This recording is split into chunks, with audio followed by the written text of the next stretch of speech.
Hello and welcome to another edition of Critical Q&A, the show where I answer your questions based on what you have sent me by email at AskChrisShelton@gmail.com.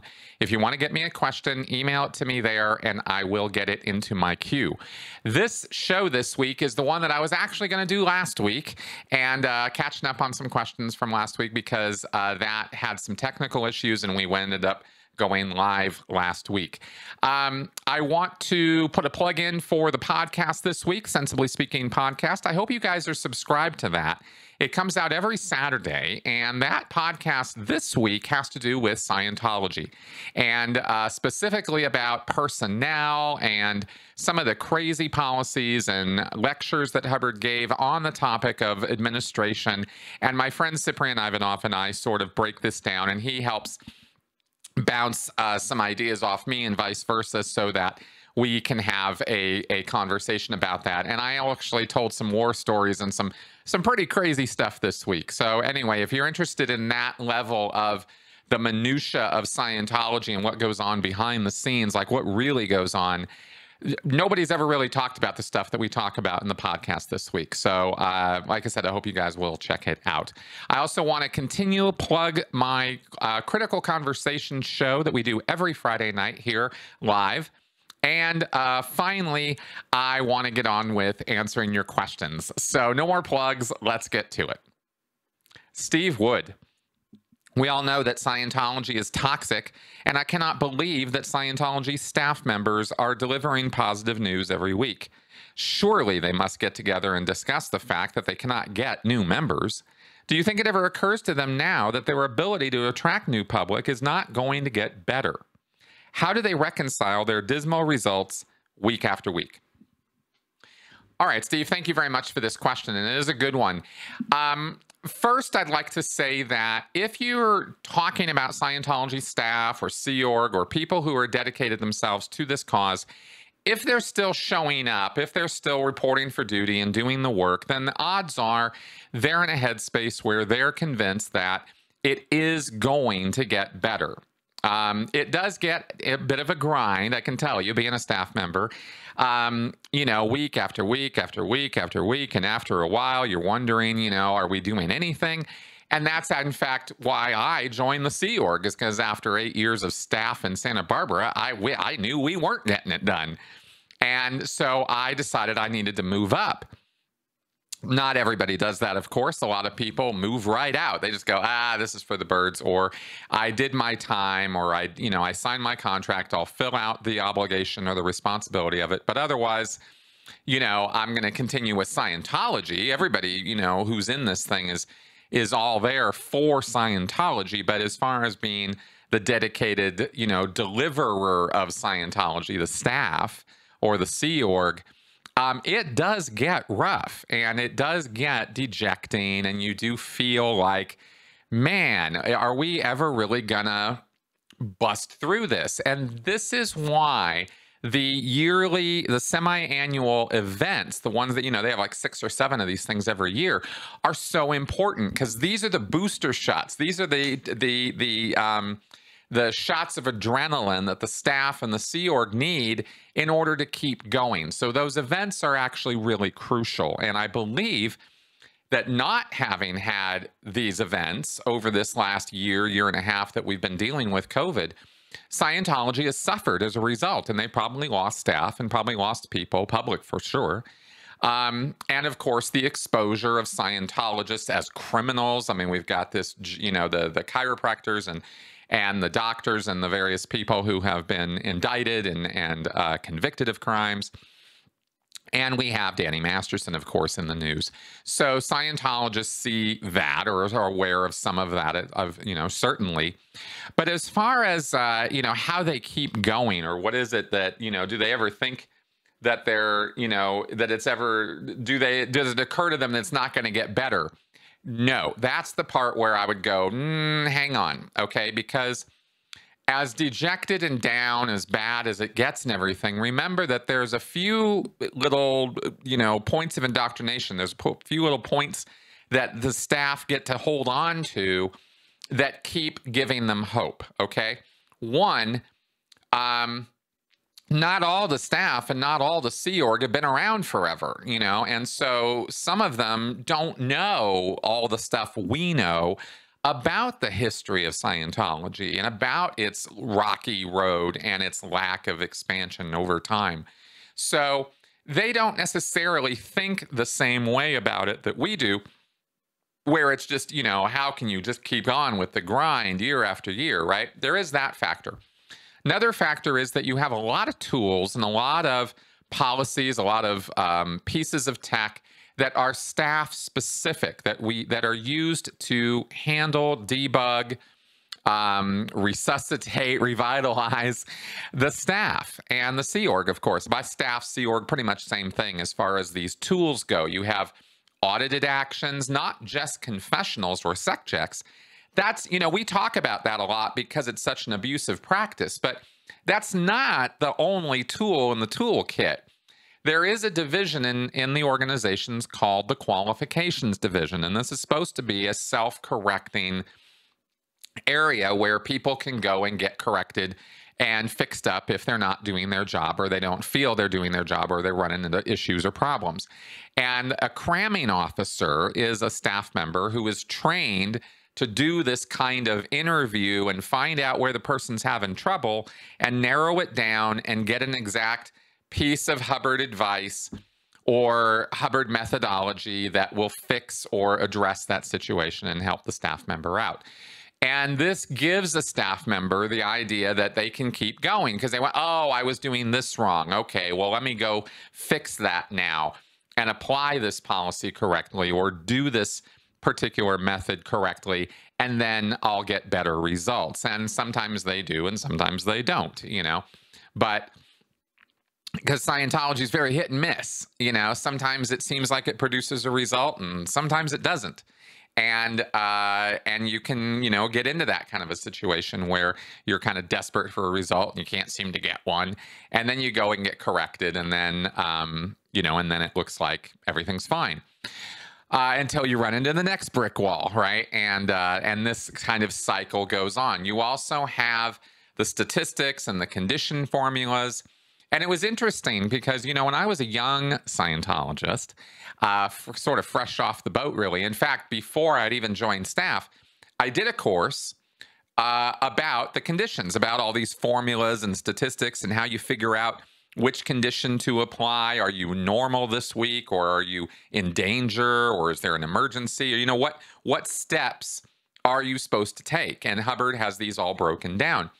And I thought, wow, this is genius, man. I mean, if this is all you got to do, and it's, you know, and it's guaranteed that your statistics are going to go up or that everything's going to be fine if you just do these steps, what's the big deal? I asked a staff member, I said, hey, Mike, what, you know, his name was Mike. I said, hey, these condition formulas, I mean, these things are great. It seems like if you just do them every week, everything would be great. And he sort of smiled and was like a little, yeah, it would be, you would think it would be that way, but sometimes trying to figure out how to apply those condition formulas is not necessarily as obvious as you might think, or the steps take longer, or you run into various problems, or, right? So while it might seem easy, it's not. And that was me speaking out of my, you know, naivete, right?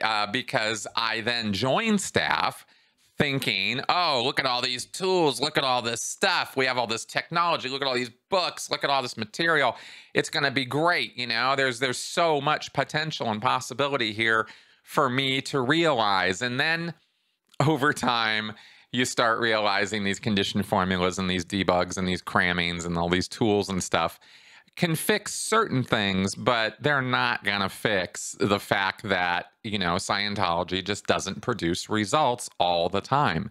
And that there's a whole lot of people out there who just don't want to hear about it and are not interested in buying our books and don't want to, you know, come in and take a personality test. And then you're kind of stuck. Then you realize, wow, we are kind of stuck here.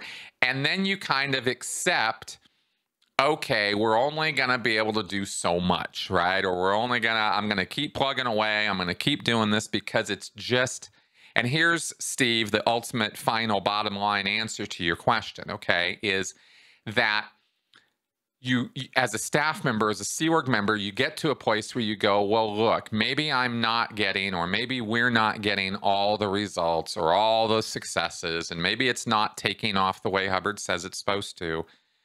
But what else am I supposed to do? This stuff, this Scientology stuff, works as far as I'm concerned.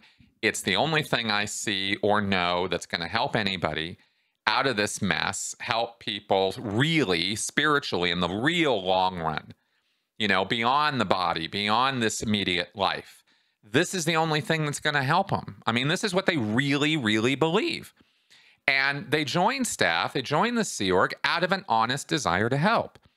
I never met a single staff member or a single Sea Org member who didn't join because they wanted to help.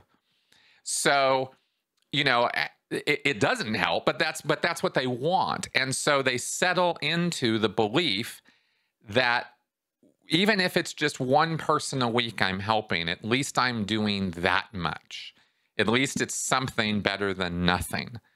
And that tends to reduce down to an acceptable level for them of at least they're doing something about it, right? And that's what allows them to keep going. And that's far, you know, it is far from only Scientologists who end up in that headspace. So some of you watching this might have arrived in that headspace in your job, right? So you can kind of connect with what I'm talking about here is it's just, you know, because they're not going to I'm not going to say very, but rarely is that the thing that starts sparking, oh, maybe this doesn't work, and maybe my life is a lie, and maybe this whole thing, you know, that you get those times where you get really dejected and you get really down and you feel awful about your life. I think we all run into that. And somebody comes along, your significant other, your boss, a coworker, a friend, somebody, your parents, and cheers you up, gives you a pep talk. It gets you going again. And you pick yourself up and you dust yourself off and you keep going, right? Because you think what you're doing is basically the right thing to do. And Scientologists think that, you know, all the way to the end. They're thinking this is the right thing to be doing. You know, it's just a matter of, I wish it could be better. I wish we could be doing more. But I'm not going to stop. You see what I mean? That's kind of the attitude there. So I hope that maybe casts a little bit more light on how and why staff and Sea Org stick with it for as long as they do, because they have all these reasons and hopes to do so. So there you go. Logamug. Why is it that despite their excellent skills / tools of manipulation and control, why have cults and similar high control groups managed to remain fairly insignificant? It sometimes feels like these groups should have no problem taking over countries, and yet they always seem to cap out early. Thank you very much for this. And I'm really glad you asked this question because it gives me the opportunity to highlight that I think you're looking a little too narrowly at what cults or high control destructive groups are and what they consist of. For example, let's talk about QAnon. Now, there is a group that is completely altering the landscape of the United States, and it is a lunatic fringe, tiny little group. The core of it, okay? Now, there's a lot of Americans who buy into various ideas that fit into the QAnon conspiracy theory, but that doesn't make them followers of Q or QAnons, right? It's you just because you believe there might be pedophiles in Hollywood or in DC, or that, you know, some politicians are connected with Jeffrey Epstein and are clearly involved in some, you know, some nasty stuff. That's kind of factual, right? So it's not like just because you have some idea that is vaguely connected to a QAnon conspiracy that you're a Q follower, but the core of that group are hardcore extremist and even radicalized people.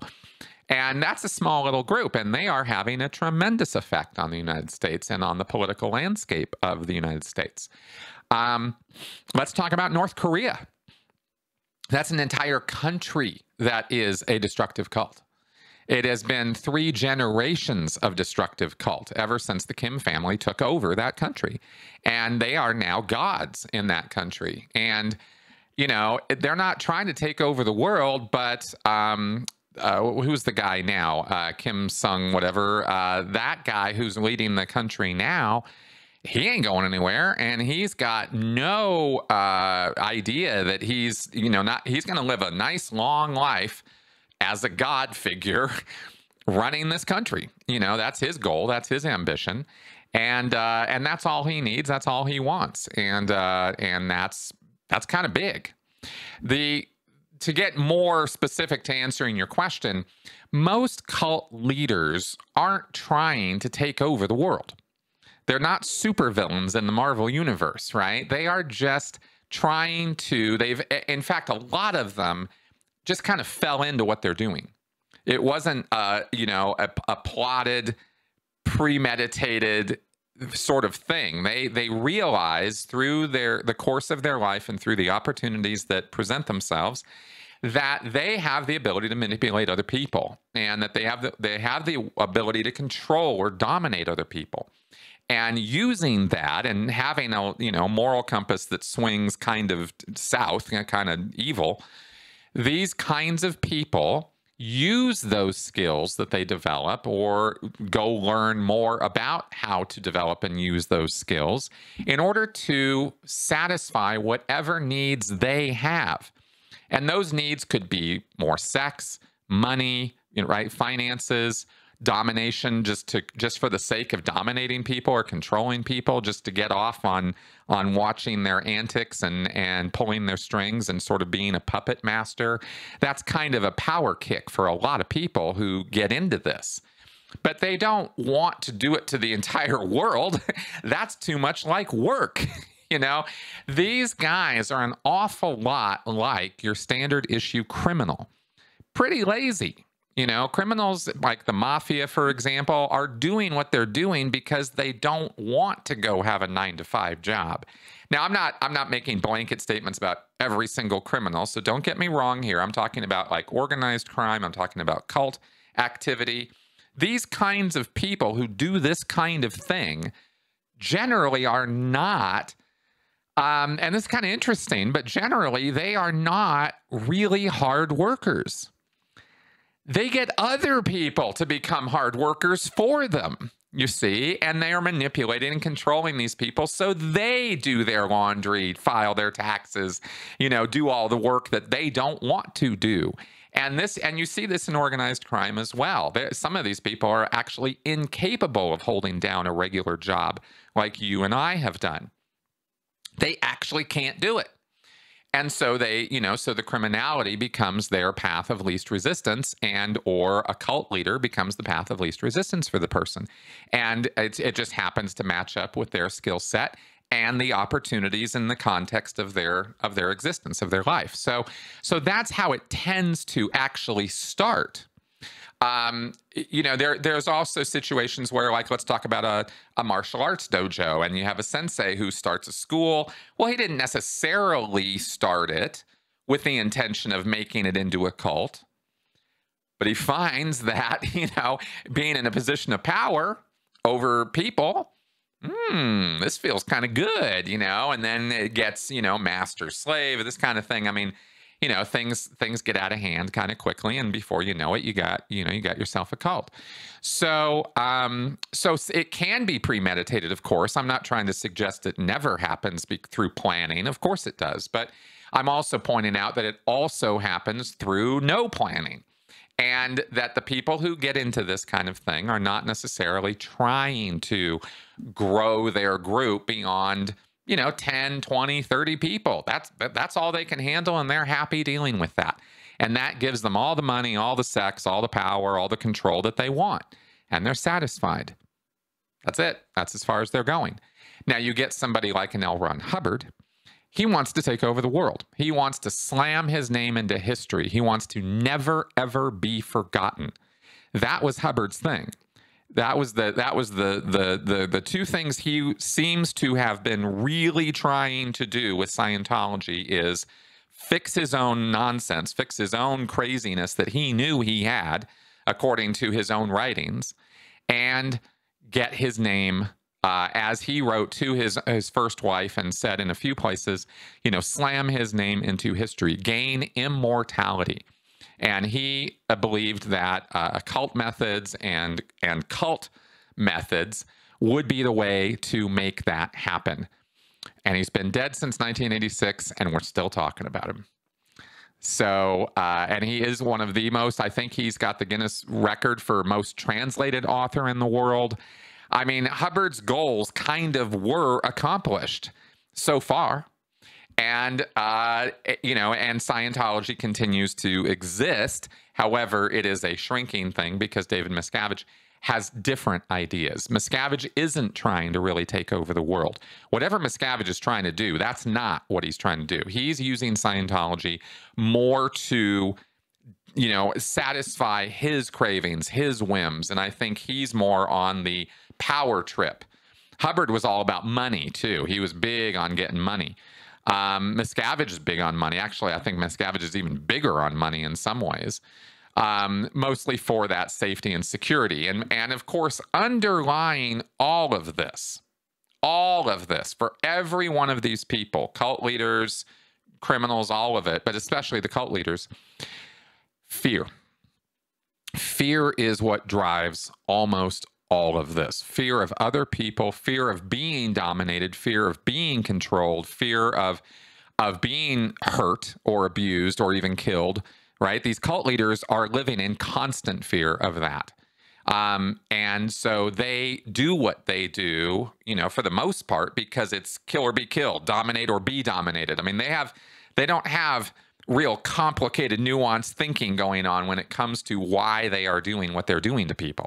And it's mostly comes out of a effort of self-protection. And this is at least theorized as, why narcissists are the way they are, why abusive tyrant type people are the way they are, is it's fear-based, right? So I wanted to comment on that too. You'll always find for almost every, I said all these guys, I always have to kind of go, okay, now I say stuff like that, but I got to pull it back because you'll always find exceptions to what I'm saying here. But I'm trying to give the bigger, broader, more general picture of what you would expect to find in the majority of cases. However, you will find exceptions to everything I've said, and that doesn't, invalidate what I'm saying. It's just kind of shows that the world's a complicated place, and so are people. And their motivations and reasons for doing things are multi-layered and complicated. But, in the big picture, I think most of what I've said here is a correct answer to your question. So I hope that helps. Jonathan Perry. John Atack said on his podcast that Tony Ortega reported that 2 private investigators were arrested for a rape, but their primary mission was to assassinate Leah Remini. He really didn't elaborate on it other than what I just told you. I'd really like to hear your take on this one. I don't know how Miscavige could be that stupid. If anything happened to her, he would be the first person they would look at. I don't really know the details, but I'd like to hear them from you. All right, Jonathan, thank you for this. This was actually fully reported on Tony Ortega's blog. So really all I'm doing is repeating Tony's reporting here, and I'll put a link to that story in the description here because he gives all the data on this, including showing the text messages and information from the private investigators behind this whole story. And it's not the case that these private investigators were sent out to assassinate Leah Remini or anything like that. And the rape charge is a separate thing. So basically what happened is a private investigator who was tasked with following Leah Remini around in New York with a team of other private investigators. I think these guys were ex-cops. Were texting with one another, coordinating the logistics and communicating on what they were doing while they were following her around.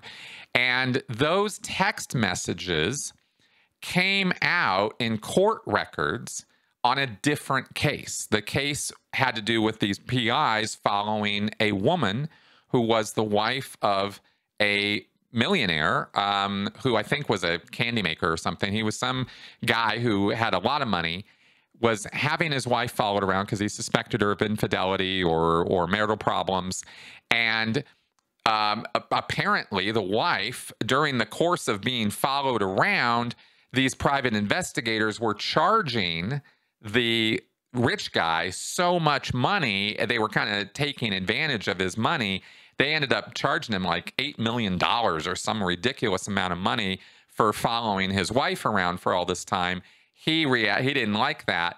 But also, during the course of this, the wife reported that these guys had contacted her, these private investigators, one or two of these private investigators had contacted her and had sexually assaulted her and had blackmailed her into that.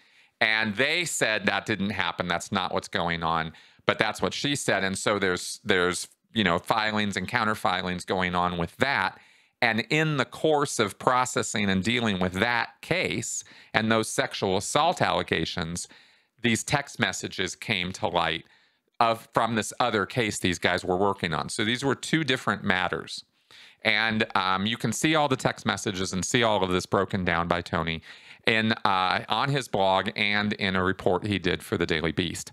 So they said in one of the text messages something about, oh, isn't this Leah? Why are we following her? And it was like, oh, Scientology. And it was like, oh, don't they want her dead?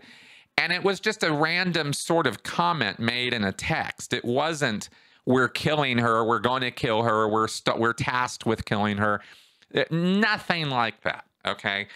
It would be, well, let's just say if Scientology were to task somebody with killing someone, and I don't think that they have any intention of doing that right now, but if they did, they would not hire these guys and have them texting about it with one another. It would not be, they wouldn't be that sloppy about it, I'm pretty sure.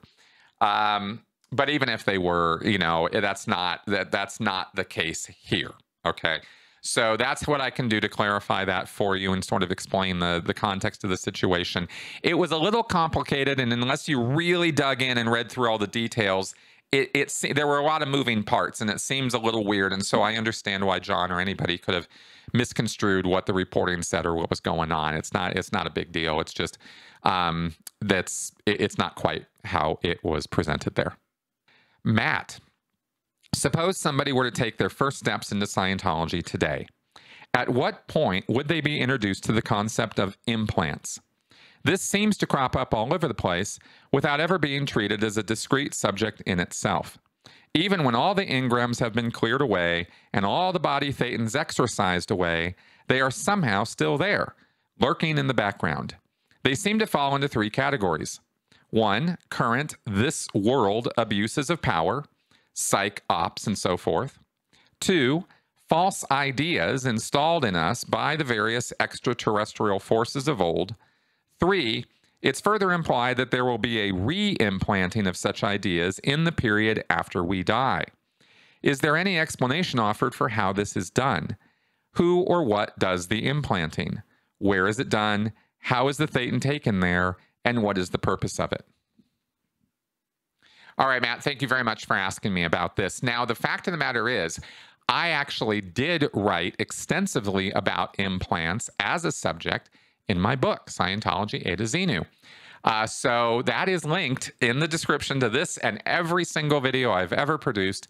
And I would really recommend that you take a look at it because there's an entire chapter in there about all of this, okay? And I am not going to repeat that entire chapter in answering this question, but I will address your points. Implants are basically kinds of engrams, okay? And an engram in Dianetics and Scientology is a moment or incident containing pain and unconsciousness. It has to have those two elements. There has to be pain, and even if for a microsecond, there has to be a moment or longer, could be hours, could be days, of unconsciousness. And that's what makes an engram an engram. And engrams are addressed with Dianetics. When you get Dianetic auditing, you go back and remember these times, blah, blah, blah. Well, implants are just sort of purposeful, concentrated pain and commands purposefully installed in a person in order to get them to act a certain way or get them to not act in a certain way, to refrain or restrain their behavior. So it's one of those two things. That's what implants are all about. And behavior is modified by belief, by what a person thinks. So the implants are to get a person thinking a certain way and thereby acting a certain way. For example, not leaving Earth, not taking off, not going off and creating your own universe or making your own place or remembering your last lives or feeling a compulsion to have sex or to eat or to sleep or to worship Christ or to, have a religion. All of these things, according to L. Ron Hubbard, come from implants. And there have been millions and millions of implants that you have received, and by the way, given to other people too. All of us, through all of the various incarnations, through space and time, have been victims and victimizers. And both flows of that, doing both receiving and giving, mess you up. Hubbard says it's not just receiving an engram that will mess you up, but giving somebody else an engram is also going to mess you up because it's going to remind you of all the times you had received the engram. So it's this sort of vicious cycle that sort of feeds itself and keeps itself going, no matter which end you're on. And so this is kind of the basic idea of it. And so because they're engrams, once you go clear, you're not going to be accumulating those engrams anymore, at least on the first dynamic toward yourself. You still have all these body thetans to deal with, though. And every one of those body thetans that's attached to you has their own implants. Millions of them, just like you do.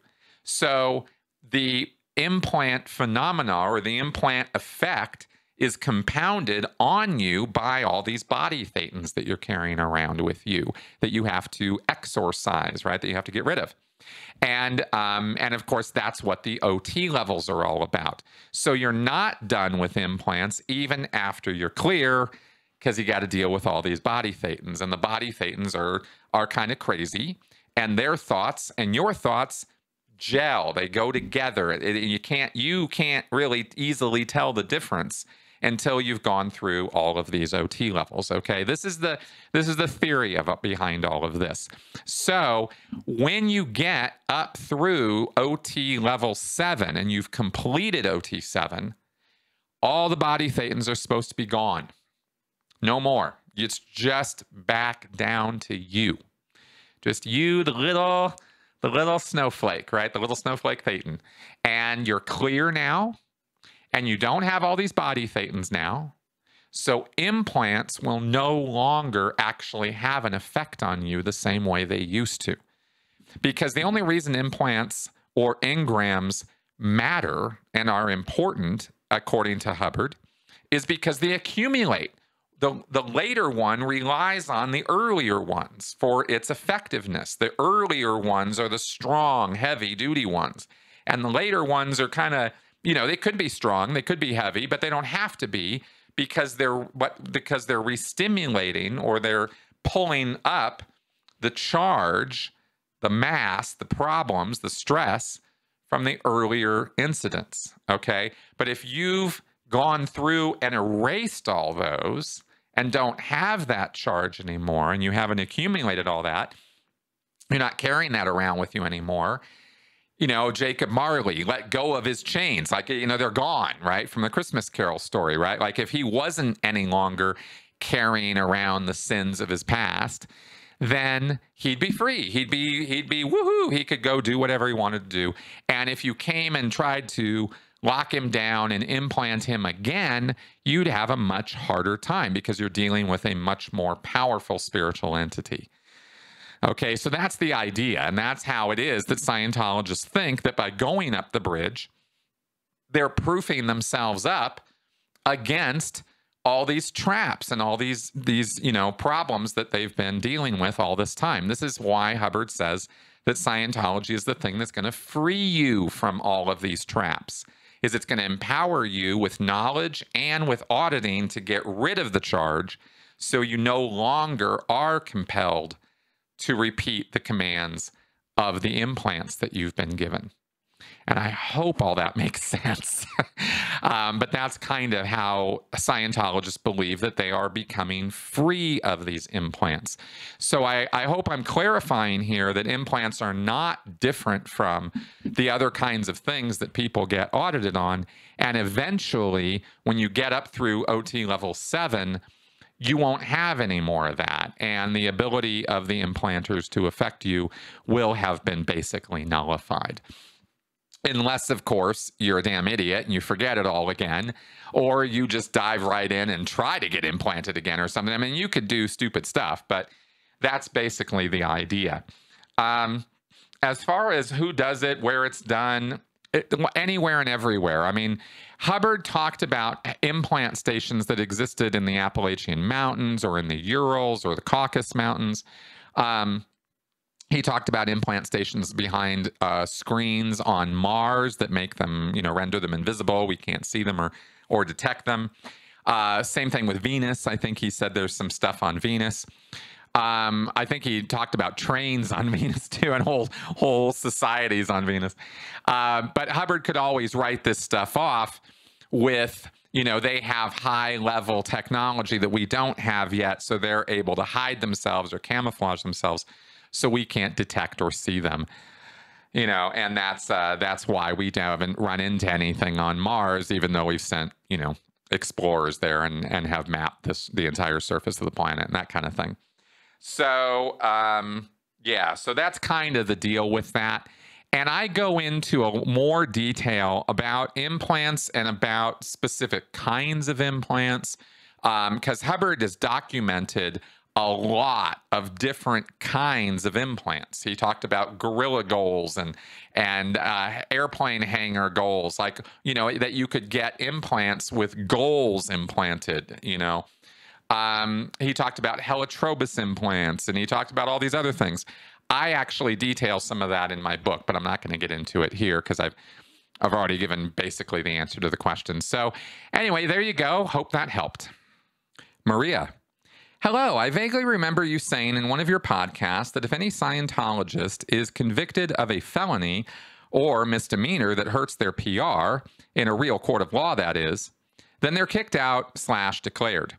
I was actually surprised to hear this because I know of a few who have been convicted of crimes, not going to name any names, and sentenced to prison time, some who were somewhat prominent people and or had celebrity status, and they are still widely accepted in the church. Which brings me to my question, how does Scientology deal with people, and in particular public figures / those of celebrity status within the church who are accused and convicted of crimes that substantially tarnish their image and as a result could make bad PR for the church? All right. Thank you, Maria. Now, the first thing I want to say on this, and this is this comes up from time to time, but I've never really talked about it here. There is no reason for you to ask me a question like this and not name the names. I have no idea who you're talking about. And I'm not aware of any Scientologists, prominent Scientologists, much less celebrities, who have gone to jail and are still Scientologists in good standing.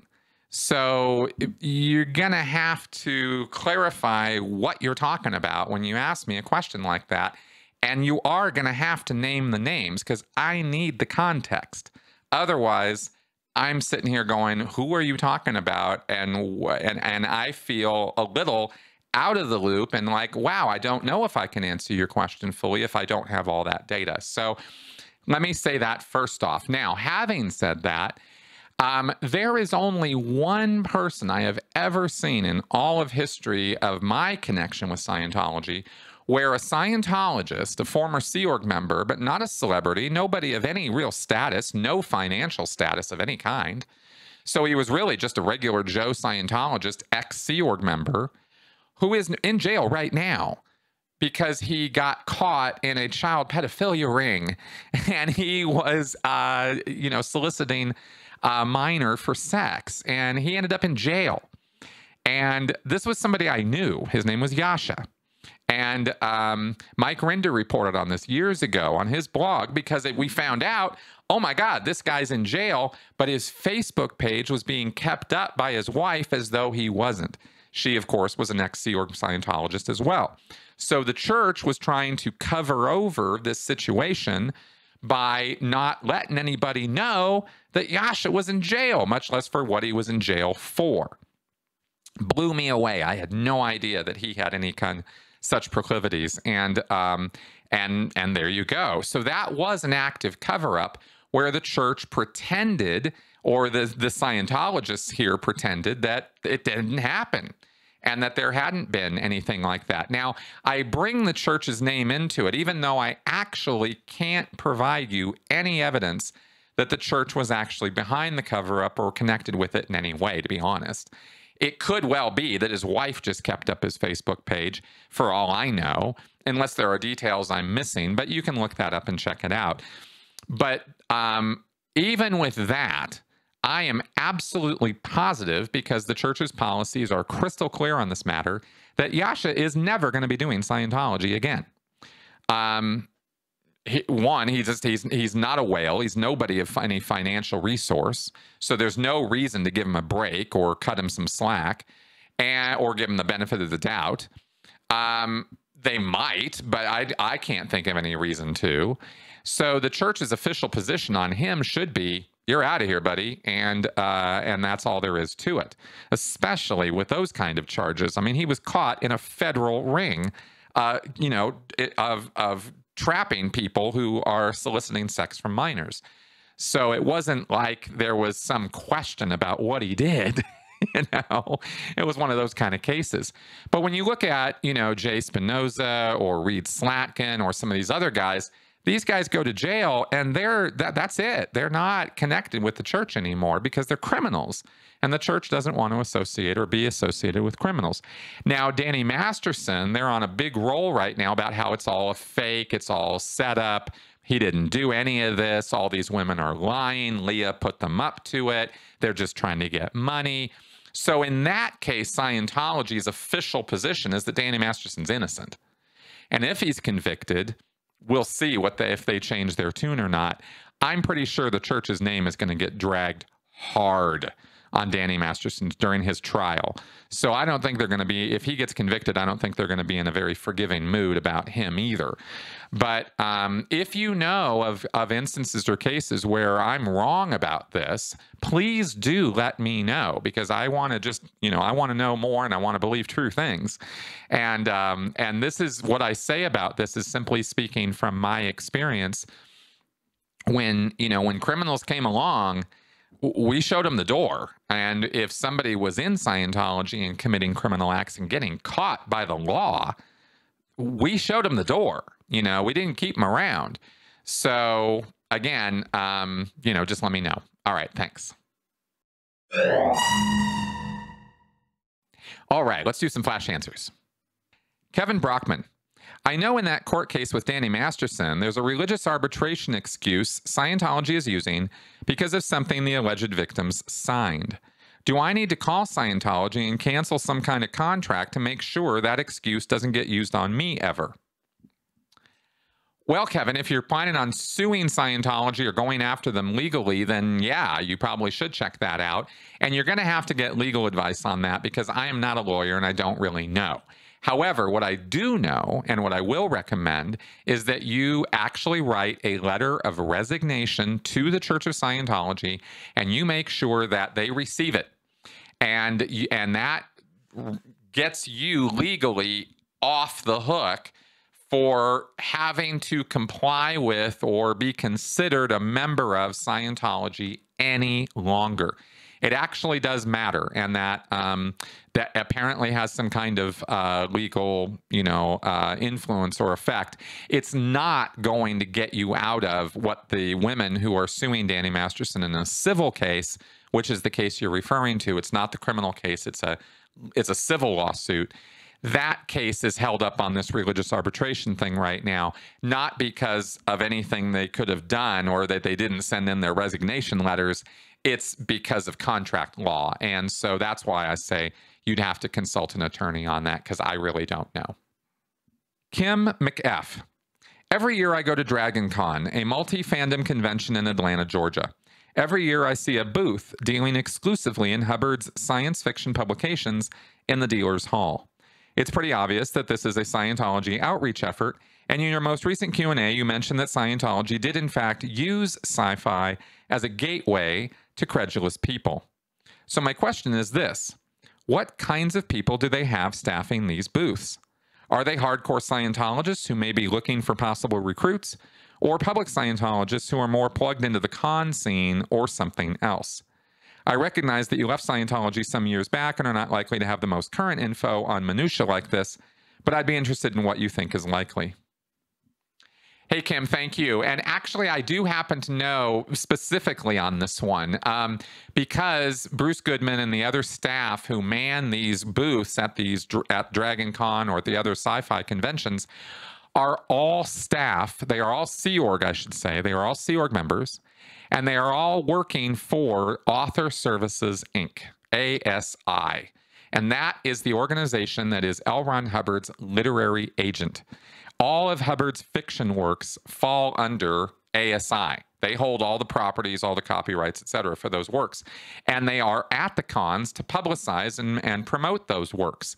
The purpose of that is to create safe ground or make L. Ron Hubbard more acceptable to more people in a non-Scientology context, so that they are creating fertile ground for Scientology to then come and convert them into Scientology. So it's a 1-2 punch. They're not looking for direct converts at the conventions, at the sci-fi booths. Of course, they would take one. If somebody started asking questions, they would probably answer. But their purpose is not to make Scientologists. Their purpose is to safe point L. Ron Hubbard, is how they put it, right? Create good PR for L. Ron Hubbard and his name so that people will be more accepting of him. And they spend a lot of money. And the people who work at those booths, by the way, are some of the highest level Sea Org members you will ever encounter. Not just anybody works at ASI. You have to go through a tremendous number of hoops and loyalty tests before they're going to trust you with L. Ron Hubbard's fiction works. ASI is a very small organization. There's a handful of people who work there, and they are Sea Org members, but they sort of put the Sea Org member thing aside for a bit while they're working there. I think they get salary and stuff like that, but nobody's getting rich working at ASI, trust me. But they get to dress up better, and they get better food, and they get better, accommodations and stuff like that because they're high-level Sea Org Scientologists. That's the people who work on those booths. So there you go. Travis, do you think it's appropriate to have a functioning disco ball installed in a daycare? Travis, I don't know how you really have a daycare without a functioning disco ball. I mean, come on. All right, guys, that is our show for this week. Thank you very much for coming around and listening to me gab on here. I hope that you enjoyed my answers. I hope they were useful and that they did the trick for you. And of course, if they don't, I've never really asked this before, but, if I throw answers out and you guys don't like what I'm saying or it doesn't quite do it for you, please feel free to write me and let me know that, and let me know what it is about my question or the question or my answer that didn't quite do it for you, and I'll tackle it again, or I'll address that. Okay. So that all being said, thank you very much for coming around, and I'll see you guys next week. Bye-bye.